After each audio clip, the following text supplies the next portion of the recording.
الحمد لله نحمده ونستعينه ونستغفره ونعوذ بالله من شرور أنفسنا ومن سيئات أعمالنا.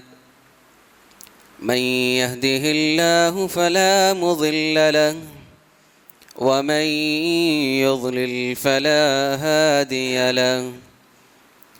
ونشهد أن لا إله إلا الله ونشهد أن محمدًا عبده ورسوله أرسله بالهدى ودين الحق ليظهره على الدين كله ولو كره المشركون.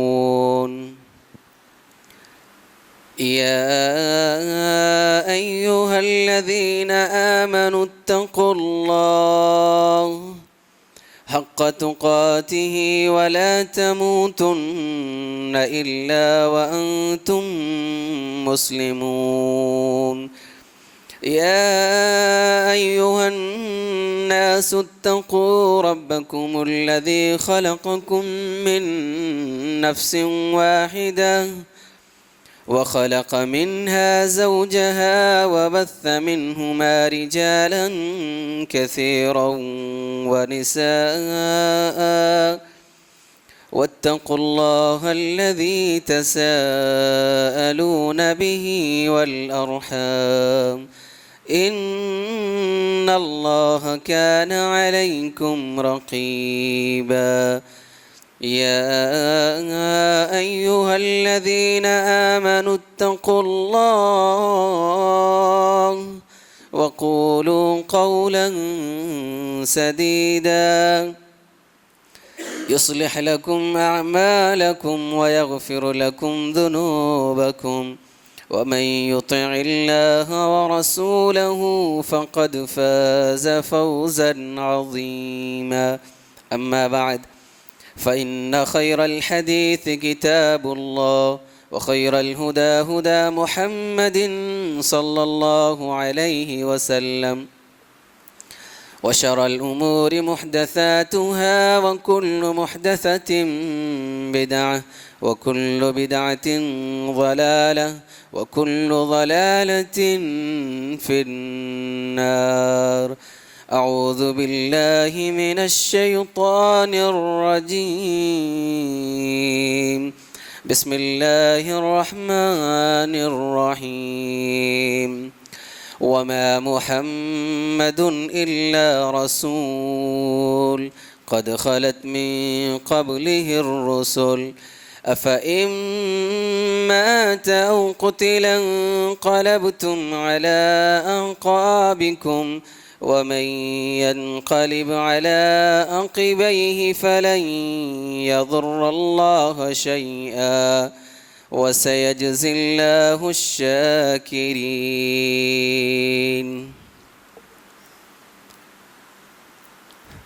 تمام قسم کی تعریفات اس وحدہ لا شریک خالق کائنات مالک ارض و سما کے لیے ہیں جو اپنی ذات اور اپنی صفات میں تنہا ہے، یکتا ہے، بے مثال ہے، جس کا کوئی ساجھی اور شریک نہیں، اور جس کی بے شمار نعمتیں ہیں ہم پر.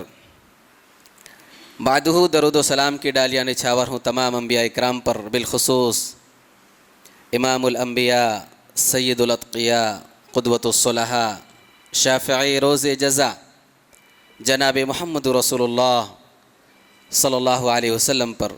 اللہم صلی وسلم وبارک علیہ.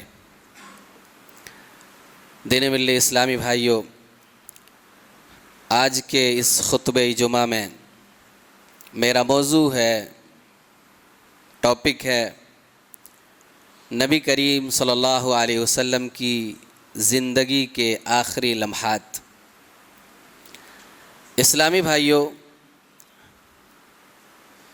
نبی کریم صلی اللہ علیہ وسلم کی زندگی کے آخری لمحات جان لینے کے بعد ہر عقل مند انسان جس کے اندر ذرا سے بھی عقل ہو وہ غور و فکر کر سکتا ہے اور وہ اس نتیجے پر پہنچ سکتا ہے کہ کیا 12 ربیع الاول کو نبی کریم صلی اللہ علیہ وسلم کی ولادت کے نام پر جشن منایا جا سکتا ہے یا نہیں۔ اسلامی بھائیوں، جب دین کی دعوت مکمل ہو گئی اور عرب کی حکمرانی مسلمانوں کے ہاتھ میں آ گئی تو نبی کریم صلی اللہ علیہ وسلم کے جذبات اور احساسات، آپ کے گفتار اور کردار، آپ کے اقوال، افعال اور اعمال سے ایسی علامتیں ظاہر ہونے لگیں جن سے لگتا تھا کہ آپ صلی اللہ علیہ وسلم اب اس دنیا سے رخصت ہونے والے ہیں اور اس دنیا کو الوداع کہنے والے ہیں۔ مثلا سن 10 ہجری رمضان 10 ہجری میں نبی کریم صلی اللہ علیہ وسلم نے 20 دن کا اعتکاف فرمایا، جبکہ ہر سال 10 دن کا اعتکاف فرمایا کرتے تھے۔ اور پھر حضرت جبریل امین نے اس سال آپ صلی اللہ علیہ وسلم کو 2 مرتبہ قرآن کا دور کرایا، جبکہ ہر سال 1 مرتبہ قرآن کا دور کرایا کرتے تھے۔ اسی طرح سے جب نبی کریم صلی اللہ علیہ وسلم نے حضرت معاذ بن جبل رضی اللہ تعالی عنہ کو یمن بھیجنے لگے تو نبی صلی اللہ علیہ وسلم نے انہیں بہت ساری وصیتیں فرمائی، ساتھ ہی ساتھ اس بات کی بھی اطلاع دے دی کہ اے معاذ، جب تم یمن سے لوٹ کر آؤ گے تو ہو سکتا ہے کہ مجھ سے ملاقات نہ ہو اور تم میری اس مسجد اور میری قبر کے پاس سے گزرو۔ تو حضرت معاذ بن جبل رضی اللہ تعالیٰ عنہ نبی کریم صلی اللہ علیہ وسلم کی جدائی کی خبر سن کر کے رونے لگے۔ اسی طرح سے حجۃ الوداع کے موقع پر نبی کریم صلی اللہ علیہ وسلم نے فرمایا، لا ادری لعلی لا القاکم بعد یومی ھذا فی ھذا الموقف، کہ غالباً میں اس سال کے بعد اس مقام پر اس جگہ تم سے دوبارہ ملاقات نہ کر سکوں۔ اور پھر اس کے بعد نبی صلی اللہ علیہ وسلم نے اپنی امت کو بہت ساری وصیتیں فرمائی، بہت ساری باتوں کا پیغام دیا، اور فرمایا وہیں اس بات کا پیغام دیا، فَإِنَّ دِمَاءَكُمْ وَأَمْوَالَكُمْ وَأَعْرَاضَكُمْ مُحَرَّمَةٌ عَلَيْكُمْ كَحُرْمَةِ يَوْمِكُمْ هَذَا فِي شَهْرِكُمْ هَذَا فِي بَلَدِكُمْ هَذَا إِلَى يَوْمِ تَلْقَوْنَ رَبَّكُمْ أَلَا هَلْ بَلَّغْتُ؟ قال الناس نعم، فرفع يديه إلى السماء ثم قال اللهم اشهد ثم قال ليبلغ الشاهد منكم الغائب۔ نبی صلی اللہ علیہ وسلم نے فرمایا کہ تمہارا مال، تمہارا خون اور تمہاری عزت و آبرو ایک دوسرے کے اوپر اسی طرح سے حرام ہے جس طرح سے آج کا یہ دن حرمت والا ہے، جس طرح سے اس دن کی حرمت ہے، اس مہینے کی حرمت ہے، اس شہر کی حرمت ہے، اور یہ حرمت قیامت تک باقی رہنے والی ہے۔ لوگوں سے پوچھا، کیا میں نے تمہیں اللہ کا پیغام پہنچا دیا؟ قال الناس نعم، لوگوں نے کہا ہاں اللہ کے رسول صلی اللہ علیہ وسلم، آپ نے ہمیں اللہ کا پیغام پہنچا دیا ہے۔ فرفع یدہ الی السماء، نبی صلی اللہ علیہ وسلم نے اپنا ہاتھ آسمان کی طرف بلند کیا اور فرمایا، اللہم اشہد، اے اللہ تو گواہ رہنا، تیرا دین، تیرا پیغام تیرے بندوں تک میں نے پہنچا دیا۔ اور فرمایا کہ لوگوں سن لو، جو یہاں حاضر ہیں ان سے مخاطب ہوئے کہ جو یہاں حاضر ہیں میرا یہ پیغام، اللہ کا پیغام لوگوں تک پہنچا دینا جو یہاں موجود نہیں ہیں۔ اور پھر نبی صلی اللہ علیہ وسلم پھر جمرہ عقبہ کے پاس تشریف لے گئے، وہاں بھی نبی صلی اللہ علیہ وسلم نے اسی بات کو دہرایا کہ غالباً اس سال کے بعد میں تم سے اس مقام پر نہ مل سکوں، میری ملاقات نہ ہو سکے، اس لیے لوگوں تم حج کے اعمال مجھ سے سیکھ لو، حج کا طریقہ سیکھ لو۔ اور پھر اسی دوران نبی صلی اللہ علیہ وسلم کے اوپر سورہ نصر، اذا جاء نصر اللہ والفتح، یہ سورت نازل ہوئی، اور اس سورت کے نزول کے بعد نبی صلی اللہ علیہ وسلم نے سمجھ لیا کہ اب اس دنیا سے روانگی اور چلچلاؤ کا وقت آ گیا ہے اور یہ موت کی اطلاع ہے۔ ماہ سفر کے شروع سن 11 ہجری میں نبی صلی اللہ علیہ وسلم دامن احد تشریف لے گئے اور شہدائے احد کے لیے اس طرح دعا فرمائی گویا آپ زندوں اور مردوں سے رخصت ہو رہے ہیں۔ پھر واپس آ کر کے ممبر پر جلوہ افروز ہوئے اور خطبہ دیا اور فرمایا کہ میں تمہارا امام ہوں، تمہارا امیر کارواں ہوں، تمہارا امام ہوں اور تم پر گواہ ہوں۔ اللہ کی قسم میں اس وقت اپنا حوض کوثر دیکھ رہا ہوں، اللہ کی قسم میں اس وقت اپنا حوض کوثر دیکھ رہا ہوں۔ اور پھر نبی کریم صلی اللہ علیہ وسلم نے خطبہ دیا ان کے سامنے، اور نبی کریم صلی اللہ علیہ وسلم نے خطبہ ختم کیا۔ اور پھر ایک روز آدھی رات کو نبی کریم صلی اللہ علیہ وسلم بقیع تشریف لے گئے اور اہل بقیع کے لیے دعائے مغفرت فرمائی، اور انہیں اس بات کی خوشخبری دی کہ اے قبر والو، بہت جلد میں تم سے ملنے والا ہوں۔ ماہ صفر کی 29ویں تاریخ سن 11 ہجری میں نبی صلی اللہ علیہ وسلم ایک جنازے میں بقیع تشریف لے گئے، اور واپسی پر راستے ہی میں درد سر شروع ہو گیا، اور حرارت اتنی تیز ہو گئی کہ آپ صلی اللہ علیہ وسلم کے سر پر بندھی ہوئی پٹی کے اوپر سے محسوس کی جانے لگی۔ یہ آپ صلی اللہ علیہ وسلم کے مرض الموت کا آغاز تھا، اور اسی حالت بیماری میں نبی کریم صلی اللہ علیہ وسلم نے 11 دن نماز پڑھائی۔ نبی صلی اللہ علیہ وسلم کی بیماری کی کل مدت 13 یا 14 دن تھی، اور اسی دوران نبی صلی اللہ علیہ وسلم ازواج مطہرات سے پوچھتے رہتے تھے کہ کل میں کہاں رہوں گا، کل میری باری کہاں رہے گی۔ اس سوال سے آپ کا جو مقصود تھا ازواج مطہرات سمجھ گئیں، اور انہوں نے آپ کو اختیار دے دیا کہ اللہ کے رسول صلی اللہ علیہ وسلم آپ جہاں چاہیں آپ رہیں، جس کے یہاں چاہیں آپ رہیں۔ پھر نبی کریم صلی اللہ علیہ وسلم حضرت عائشہ رضی اللہ تعالی عنہ کے مکان میں تشریف لے گئے، ان کے مکان میں منتقل ہو گئے، اور منتقل ہونے کے درمیان 2 صحابہ کرام کے کندھوں کا سہارا لیا۔ ایک طرف حضرت علی رضی اللہ تعالی عنہ، دوسری طرف حضرت فضل بن عباس رضی اللہ تعالی عنہ، ان دونوں کے کندھوں پر اپنا ہاتھ رکھا اور ان کے سہارے سے جانے لگے، اور آپ صلی اللہ علیہ وسلم کے سر پر پٹی بندھی ہوئی تھی، اور آپ کے دونوں پاؤں زمین پر گھسٹ رہے تھے۔ آپ صلی اللہ علیہ وسلم کے اندر اتنی بھی طاقت نہیں تھی کہ آپ خود چل کر کے جا سکتے، اور اسی حالت میں نبی کریم صلی اللہ علیہ وسلم حضرت عائشہ رضی اللہ تعالی عنہ کے مکان میں تشریف لے گئے، اور اپنی زندگی کا آخری ہفتہ وہیں گزارا۔ اما عائشہ رضی اللہ تعالی عنہ نے نبی کریم صلی اللہ علیہ وسلم سے جو دعائیں یاد کی تھیں، اور معوذتین، قل اعوذ برب الفلق، قل اعوذ برب الناس، یہ پڑھ کر کے نبی کریم صلی اللہ علیہ وسلم کے ہاتھ پر دم کرتی تھیں، اور نبی صلی اللہ علیہ وسلم کا ہاتھ انہی کے جسم پر پھیرتی رہتی تھیں۔ وفات سے 5 دن پہلے بدھ کے دن نبی کریم صلی اللہ علیہ وسلم کو سخت بخار آیا، اور اس قدر تکلیف بڑھی کہ آپ صلی اللہ علیہ وسلم بے ہوش ہو گئے۔ جب ہوش آیا تو نبی صلی اللہ علیہ وسلم نے فرمایا، مجھ پر مختلف کنووں کے 7 مشکیزیں پانی بہاؤ، تاکہ میں غسل کر کے لوگوں کے سامنے آ کر کے لوگوں کو وصیت کر سکوں۔ چنانچہ نبی صلی اللہ علیہ وسلم کو لگن پر بٹھایا گیا، اور آپ صلی اللہ علیہ وسلم کے اوپر اس قدر پانی ڈالا گیا، اتنا پانی ڈالا گیا کہ آپ صلی اللہ علیہ وسلم بس بس کہنے لگے۔ غسل فرمانے کے بعد نبی صلی اللہ علیہ وسلم مسجد نبوی تشریف لائے، اور سر پر پٹی بندھی ہوئی تھی، ممبر پر بیٹھ کر کے خطبہ دیا۔ تمام صحابہ اکرام رضوان اللہ علیہم اجمعین آپ صلی اللہ علیہ وسلم کے ارد گرد بیٹھے ہوئے تھے۔ نبی صلی اللہ علیہ وسلم نے خطبہ دیا اور فرمایا، اللہ تعالیٰ کی لعنت ہو یہود و نصارہ پر کہ انہوں نے اپنے نبیوں کی قبروں کو سجدہ گاہ بنا لیا، مساجد بنا لیا۔ لوگوں، تم میری قبر کو بت نہ بنانا کہ اس کی پوجا کی جانے لگے۔ پھر نبی صلی اللہ علیہ وسلم نے اپنے آپ کو قصاص کے لیے پیش کیا، بدلے کے لیے پیش کیا، اور فرمایا، لوگوں، اگر میں نے کسی کو کوڑے مارے ہیں تو یہ میری پیٹھ حاضر ہے، وہ بدلہ لے لے۔ اگر میں نے کسی کو برا بھلا کہا ہے، کسی کی عزت پر ڈاکہ ڈالا ہے، تو میں حاضر ہوں، وہ مجھ سے بدلہ لے لے۔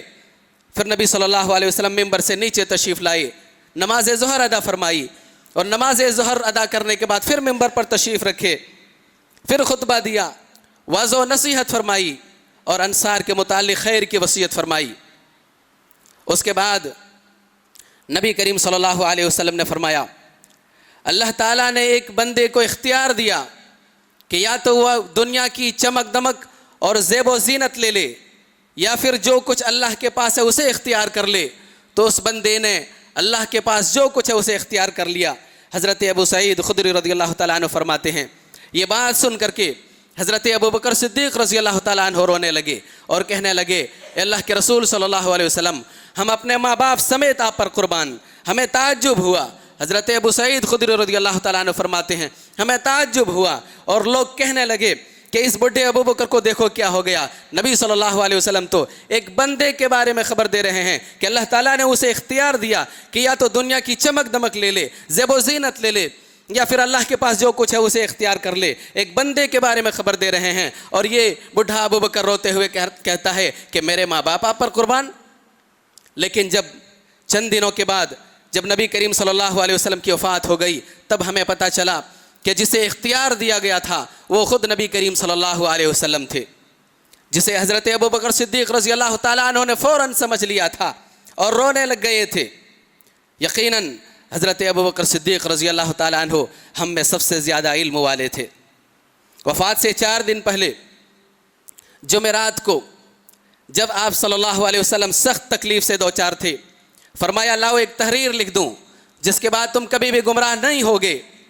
اس سلسلے میں صحابہ کرام کے درمیان اختلاف چھڑ گیا. کچھ صحابہ کہنے لگے کہ نبی صلی اللہ علیہ وسلم سخت تکلیف سے دوچار ہیں، مزید تکلیف نہ دی جائے، ہمارے پاس قرآن و سنت موجود ہے، مضبوطی کے ساتھ ہم پکڑ لیں تو ہم کبھی گمراہ نہیں ہوں گے. بعض صحابہ کہنے لگے نہیں لاؤ تاکہ تحریر لکھ دیں، اس کے بعد ہم گمراہ نہیں ہوں گے. ان کے درمیان اختلاف چھڑ گیا، ان کی آوازیں بلند ہونے لگی. نبی صلی اللہ علیہ وسلم نے فرمایا جاؤ یہاں سے اٹھ کر چلے جاؤ. اور پھر اسی دن وفات سے 4 دن پہلے جمعرات کے دن نبی کریم صلی اللہ علیہ وسلم نے 3 باتوں کی وصیت فرمائی. ایک اس بات کی وصیت کہ یہود و نصارہ اور مشرکین کو جزیرۃ العرب سے باہر نکال دینا. دوسری اس بات کی وصیت کہ وفود کی مہمان نوازی اسی طرح سے کی جائے جس طرح نبی صلی اللہ علیہ وسلم کرتے تھے. تیسری وصیت راوی بھول گیا. غالباً وہ کتاب و سنت کو مضبوطی سے تھامے رکھنے کی وصیت تھی، یا لشکر اسامہ نافذ کرنے کی وصیت تھی، یا نماز قائم کرنے اور غلام اور لونڈیوں کے ساتھ حسن سلوک کی وصیت تھی. اور پھر نبی کریم صلی اللہ علیہ وسلم وفات سے 4 دن پہلے یعنی جمعرات تک سخت تکلیف کے باوجود ساری نمازیں خود ہی پڑھایا کرتے تھے. ساری نمازیں خود پڑھاتے رہے. مغرب کی نماز بھی خود نبی کریم صلی اللہ علیہ وسلم نے پڑھائی، لیکن عشاء کی نماز کے لیے آپ صلی اللہ علیہ وسلم باہر تشریف نہ لا سکے. اس قدر آپ کا مرض بڑھ گیا، اس قدر تکلیف بڑھ گئی کہ نبی کریم صلی اللہ علیہ وسلم مسجد سے اپنے حجرے سے باہر تشریف نہ لا سکے. نبی صلی اللہ علیہ وسلم نے پوچھا کیا لوگوں نے عشاء کی نماز پڑھ لی؟ حضرت عائشہ رضی اللہ تعالی عنہا نے کہا نہیں اللہ کے رسول صلی اللہ علیہ وسلم وہ آپ کا انتظار کر رہے ہیں. نبی صلی اللہ علیہ وسلم نے فرمایا کہ لگن میں پانی رکھو تاکہ غسل کر کے میں لوگوں کے سامنے آ سکوں، نماز پڑھا سکوں. لگن میں پانی رکھا گیا. نبی صلی اللہ علیہ وسلم نے غسل فرمایا. غسل فرمانے کے بعد اٹھنا چاہا لیکن آپ صلی اللہ علیہ وسلم بے ہوش ہو گئے. پھر جب ہوش آیا پھر پوچھا کیا لوگوں نے نماز پڑھ لی؟ اما عائشہ رضی اللہ تعالیٰ عنہ نے کہا اللہ کے رسول صلی اللہ علیہ وسلم نہیں، وہ آپ کا انتظار کر رہے ہیں. نبی صلی اللہ علیہ وسلم نے پھر غسل فرمایا. پھر اٹھنا چاہا کہ لوگوں کو جا کر کے نماز پڑھائیں لیکن پھر بے ہوش ہو گئے. پھر جب ہوش آیا تو نبی صلی اللہ علیہ وسلم نے پوچھا کیا لوگوں نے نماز پڑھ لی؟ فرمایا کہ نہیں اللہ کے رسول صلی اللہ علیہ وسلم وہ آپ کا انتظار کر رہے ہیں. بار بار آپ صلی اللہ علیہ وسلم بے ہوش ہو رہے تھے. بار بار آپ صلی اللہ علیہ وسلم کوشش کر رہے تھے کہ کسی طرح سے جائیں اور لوگوں کو نماز پڑھائیں، لیکن آپ صلی اللہ علیہ وسلم بار بار بے ہوش ہو رہے تھے. بالآخر نبی کریم صلی اللہ علیہ وسلم نے حضرت ابو بکر صدیق رضی اللہ تعالیٰ عنہ کو کہلوا بھیجا کہ جاؤ ان سے کہہ دو کہ وہ لوگوں کو نماز پڑھائیں. یہ ایک طرح سے اشارہ تھا کہ میرے بعد تمہارا امام امیر المؤمنین خلیفۃ المسلمین حضرت ابو بکر صدیق رضی اللہ تعالیٰ عنہ ہوں گے. چنانچہ حضرت ابو بکر صدیق رضی اللہ تعالیٰ عنہ نے ان ایام میں نماز پڑھائی. وفات سے 1 دن یا 2 دن پہلے سنیچر یا اتوار کو نبی کریم صلی اللہ علیہ وسلم نے قدر تخفیف محسوس کی، تھوڑا سا آرام محسوس کیا تو 2 صحابیوں کے درمیان چل کر کے مسجد نبوی تشریف لائے. 2 صحابیوں کے درمیان چل کر کے ان کے کندھوں کا سہارا لے کر کے مسجد نبوی تشریف لائے. اس وقت ظہر کی نماز ہو رہی تھی. حضرت ابو بکر صدیق رضی اللہ تعالیٰ عنہ ظہر کی نماز پڑھا رہے تھے. انہوں نے سمجھا کہ نبی صلی اللہ علیہ وسلم تشریف لا رہے ہیں، پیچھے ہٹنے لگے کہ صف سے جا کر کے مل جائیں. نبی صلی اللہ علیہ وسلم نے اشارہ فرمایا کہ پیچھے نہ ہٹیں اور پھر ان دونوں سے کہا، لانے والوں سے کہا کہ مجھے ان کے دائیں جانب بٹھا دو. چنانچہ نبی صلی اللہ علیہ وسلم کو حضرت ابوبکر صدیق رضی اللہ تعالیٰ عنہ کے دائیں جانب بٹھا دیا گیا اور نبی صلی اللہ علیہ وسلم بیٹھے بیٹھے نماز پڑھانے لگے۔ حضرت ابوبکر صدیق رضی اللہ تعالیٰ عنہ نبی کریم صلی اللہ علیہ وسلم کی اقتداء میں نماز پڑھ رہے تھے اور صحابہ کرام رضوان اللہ علیہم اجمعین کو تکبیر سنا رہے تھے۔ وفات سے ایک دن پہلے اتوار کو نبی کریم صلی اللہ علیہ وسلم نے اپنے تمام غلام آزاد کر دیے۔ آپ کے پاس صرف 7 دینار تھے، انہیں صدقہ کر دیا اور اپنا سارا ہتھیار مسلمانوں کو ہبہ کر دیا۔ حضرت انس بن مالک رضی اللہ تعالیٰ عنہ فرماتے ہیں کہ نبی کریم صلی اللہ علیہ وسلم کی حیات مبارکہ کا آخری دن تھا، نبی کریم صلی اللہ علیہ وسلم کی زندگی کا آخری دن تھا، سوموار کا دن تھا۔ سارے مسلمان نماز فجر میں سب باندھے کھڑے تھے، سارے مسلمان نماز کے لیے کھڑے تھے۔ حضرت ابوبکر صدیق رضی اللہ تعالیٰ عنہ فجر کی نماز کی امامت کروا رہے تھے۔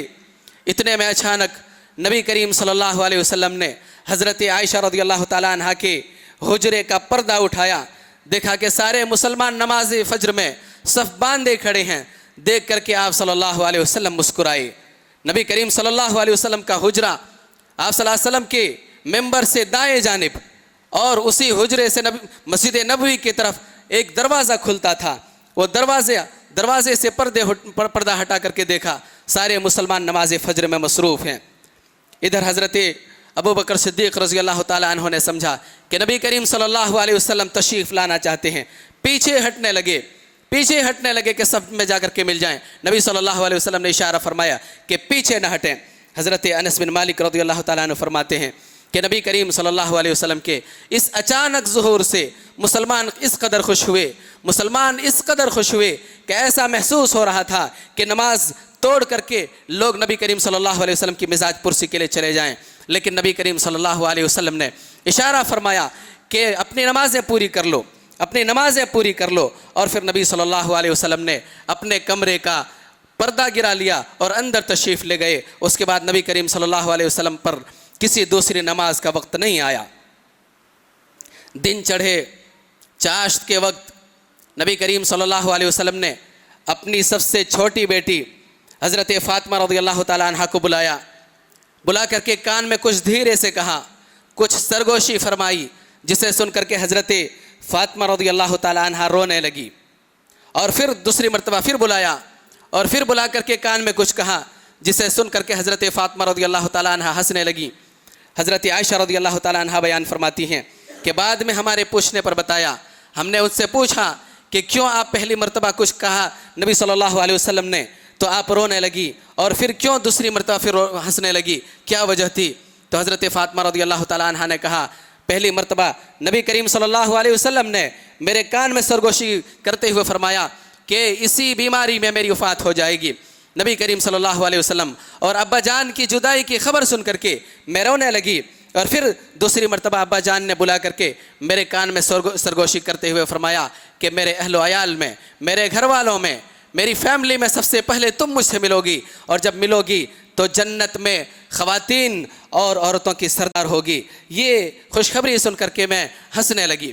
اس کے بعد نبی کریم صلی اللہ علیہ وسلم نے حضرت حسن و حسین رضی اللہ تعالیٰ عنہما کو بلایا اور انہیں بلا کر کے چوما، انہیں بوسہ دیا اور ان کے بارے میں خیر کی وصیت فرمائی۔ پھر نبی کریم صلی اللہ علیہ وسلم نے ازواج مطہرات رضوان اللہ علیہن اجمعین کو بلایا، انہیں بھی خیر کی وصیت فرمائی۔ اس کے بعد نبی کریم صلی اللہ علیہ وسلم نے تمام صحابہ کرام اور تمام امت مسلمہ کو وصیت فرمائی، الصلاۃ وما ملکت ایمانکم، لوگوں نماز قائم کرتے رہنا، لوگوں نماز پڑھتے رہنا، اور اپنے غلاموں اور لونڈیوں کے ساتھ اچھا سلوک کرنا۔ یہ جملہ نبی صلی اللہ علیہ وسلم نے کئی مرتبہ دہرایا۔ نبی کریم صلی اللہ علیہ وسلم کی اس وصیت پر غور کیجئے۔ آخری وقت ہے، اس دنیا سے چل چھلاؤ کا وقت ہے، اور نبی کریم صلی اللہ علیہ وسلم اپنی امت کو اس بات کی وصیت کر رہے ہیں کہ لوگوں نماز قائم کرتے رہنا، نماز نہ چھوڑنا۔ بتاؤ مسلمانوں، کیا نماز چھوڑنے والا کیا وہ محب رسول ہو سکتا ہے؟ صرف ولادت کے نام پر جشن منا لینا، کیا یہ نبی کریم صلی اللہ علیہ وسلم سے محبت کی دلیل ہے؟ کہاں سے یہ دلیل لایا انہوں نے؟ پھر نبی کریم صلی اللہ علیہ وسلم کی تکلیف لمحہ بلمحہ بڑھتی گئی اور موت قریب آتی رہی۔ حضرت عائشہ رضی اللہ تعالیٰ عنہ فرماتی ہیں کہ نبی کریم صلی اللہ علیہ وسلم میرے سینے کے درمیان ٹیک لگا کر کے سوئے ہوئے تھے، اتنے میں میرے بھائی حضرت عبد الرحمن بن ابی بکر رضی اللہ تعالیٰ عنہ ہمارے گھر کے اندر داخل ہوئے، میرے حجرے کے اندر داخل ہوئے۔ ان کے ہاتھ میں تازی مسواک تھی۔ نبی کریم صلی اللہ علیہ وسلم کی نگاہ مبارک اس تازی مسواک کی طرف اٹھ گئی۔ نبی کریم صلی اللہ علیہ وسلم سے میں نے پوچھا یا رسول اللہ کیا میں آپ کے لیے لے لوں؟ سر کے اشارے سے فرمایا ہاں۔ نبی صلی اللہ علیہ وسلم کو وہ مسواک لے کر کے دی۔ نبی صلی اللہ علیہ وسلم نے جب منہ میں لیا تو اسے کڑی محسوس کی، سخت محسوس کیا۔ آپ صلی اللہ علیہ وسلم کے اندر اتنی بھی طاقت نہیں تھی کہ اپنے دانتوں سے کچل کر کے اس مسواک کو نرم کر سکیں۔ میں نے دیکھا کہ نبی صلی اللہ علیہ وسلم اسے نرم نہیں کر پا رہے ہیں۔ میں نے پوچھا یا رسول اللہ کیا اسے میں نرم کر دوں؟ سر کے اشارے سے پھر فرمایا کہ ہاں۔ نبی کریم صلی اللہ علیہ وسلم سے وہ مسواک لے کر کے میں نے اپنے دانتوں سے کچلا، اسے نرم کیا اور اچھی طرح سے نرم کیا، اور پھر نبی کریم صلی اللہ علیہ وسلم کو مسواک دی۔ نبی کریم صلی اللہ علیہ وسلم نے اچھی طرح سے مسواک فرمایا۔ آپ صلی اللہ علیہ وسلم کے سامنے کٹورے میں پانی رکھا ہوا تھا، اپنے دونوں ہاتھوں کو اس کٹورے میں بھگوتے اور اپنے چہرے کو پوچھتے جاتے تھے اور فرماتے لا الہ الا اللہ، اللہ کے سوا کوئی معبود برحق نہیں، موت کے لیے سختیاں ہیں۔ پھر نبی کریم صلی اللہ علیہ وسلم مسواک سے فارغ ہو کر کے اپنے مبارک ہاتھ کو یا انگلی کو آسمان کی طرف اٹھائی، آپ کی نگاہ چھت کی طرف بلند ہو گئی اور آپ صلی اللہ علیہ وسلم کے دونوں ہونٹ حرکت کرنے لگے۔ حضرت عائشہ رضی اللہ تعالیٰ عنہ فرماتی ہیں کہ جلدی سے میں نے کان لگایا کہ نبی کریم صلی اللہ علیہ وسلم کچھ فرما رہے ہیں۔ میں نے سنا نبی صلی اللہ علیہ وسلم فرما رہے تھے کہ اے اللہ ان انبیاء، صدیقین، شہداء اور صالحین کے ساتھ ملا دے جنہیں تو نے انعام سے نوازا ہے۔ اے اللہ مجھ پر رحم فرما، مجھے بخش دے اور مجھے رفیق اعلیٰ میں پہنچا دے۔ اے رب مجھے رفیق اعلیٰ میں پہنچا دے۔ یہ آخری جملہ 3 مرتبہ دہرایا اور اسی وقت نبی کریم صلی اللہ علیہ وسلم کا ہاتھ نیچے جھک گیا اور اسی وقت نبی کریم صلی اللہ علیہ وسلم کی وفات ہو گئی۔